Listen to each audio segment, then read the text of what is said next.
Have you ever dreamed of becoming a hacker who can find and fix bugs in websites and apps and get paid for it? If you answered yes, then you might be interested in bug bounty hunting, a profession that is growing in popularity and demand.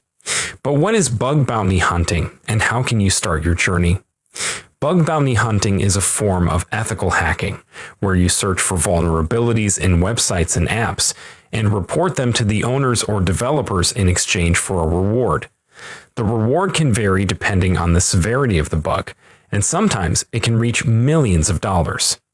Bug bounty hunting is not only a way of making money, but also a way of learning and improving your skills and competing with other hackers. But how can you become a bug bounty hunter, and what do you need to know? To help you answer these questions, you can use this flow diagram that shows you the steps and resources you need to follow to start your bug bounty journey. I'll leave the link in the description below. As you can see, the diagram is divided into 3 main parts: before, during, and after bug bounty hunting. Let's go over each part in more detail. Before you start bug bounty hunting, you need to have some basic knowledge of programming and web technologies. This will help you understand how websites and apps work, and how to find and exploit their weaknesses. The most important thing you need to learn is JavaScript, the language of the web. JavaScript is used to create dynamic and interactive web pages, and it is also the source of many vulnerabilities. You need to master the syntax, features, and concepts of JavaScript. The next thing you need to learn is one programming language that you can use to automate your tasks and create your own scripts and tools. You can choose any language that you are comfortable with and that has good support for HTTP requests and string processing libraries. I personally use Python for quick and easy tasks, and Go for more complex and efficient tasks. You need to master the basics of your chosen language and be able to write scripts on the fly. I'll leave links to resources in the description. The last thing you need to learn is regular expression, a powerful tool that allows you to search, match, and manipulate strings. Regular expression can help you extract, filter, and modify data from websites and apps, and make your scripts and tools more effective. There are many online platforms where you can find and join a bug bounty community and interact with other hackers. Some of the platforms I recommend are NahumSec Discord channel, who's a fellow creator and a bug bounty hunter. You can chat with other hackers, ask questions, and participate in live hacking sessions. You can also use InfoSec Write-Ups, a publication where hackers post their write-ups, tutorials, tips, and stories about bug bounty hunting and security. If you want to start your bug bounty hunting journey, you need to choose a good bug bounty program to test your skills and find bugs. But how do you choose a bug bounty program that suits your level, interests, and goals?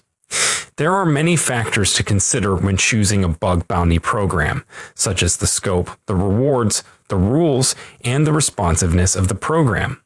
One of the easiest ways to start bug bounty hunting is to join a platform that hosts bug bounty programs from different organizations.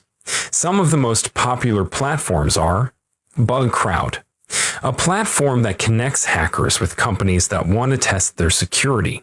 You can find hundreds of programs from different industries, such as technology, finance, healthcare, and more. You can also earn points, badges, and swag for your achievements. Make sure to read guidelines first before starting. HackerOne. You can find thousands of programs from different sectors, such as government, education, gaming, and more. You can also learn from other hackers and participate in live hacking events. Intigriti. A platform that rewards hackers for finding and reporting vulnerabilities.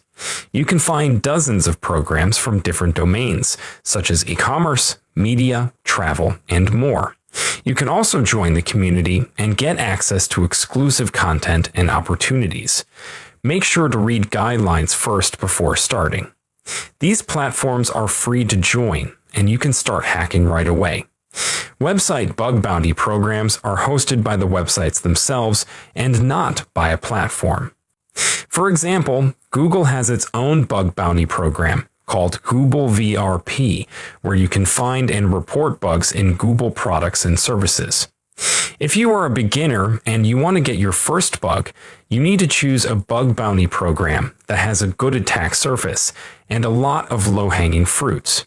These are bugs that are easy to find and exploit, and that are common in many websites and apps. Some examples of low-hanging fruits are CSRF, cross-site request forgery, a vulnerability that allows an attacker to perform actions on behalf of a user without their consent or knowledge. SQL injection, a vulnerability that allows an attacker to execute malicious SQL queries on a database and access or manipulate data. XSS, cross-site scripting, a vulnerability that allows an attacker to inject and execute malicious JavaScript code on a web page and affect the user's browser or session. Access token harvesting, a vulnerability that allows an attacker to obtain or steal access tokens from a user and use them to access their account or data. If you are a beginner and you want to get your first bug, you need to avoid bug bounty programs that have a low attack surface and a lot of competition or complexity.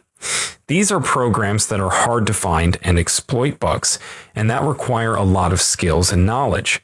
Some examples of programs that you should avoid or be careful with are newspapers' websites, e-commerce websites, and banks are generally less vulnerable and more secure than business-to-business websites, programs with broad scope, and websites with multiple levels of users.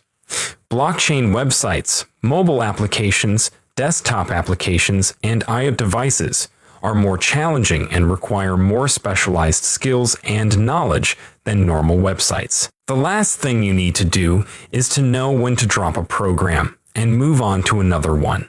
Sometimes you might find that a program is not suitable for you, or that you are not able to find any bugs, or that you are wasting your time.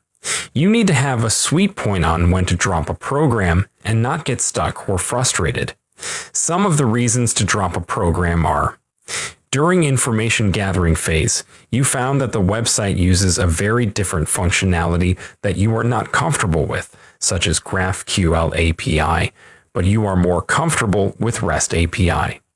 Then as a beginner, you might want to find another program that has REST API in it.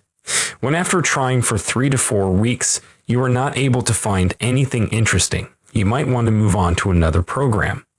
This could also mean that you need to learn more, but it could also be that you are simply wasting time, given that there are many other programs that have low-hanging fruits. These are some of the tips and tricks on how to get your first bug bounty and how to start your hacking career. Remember, the most important thing is to have fun and enjoy the process of hacking and learning.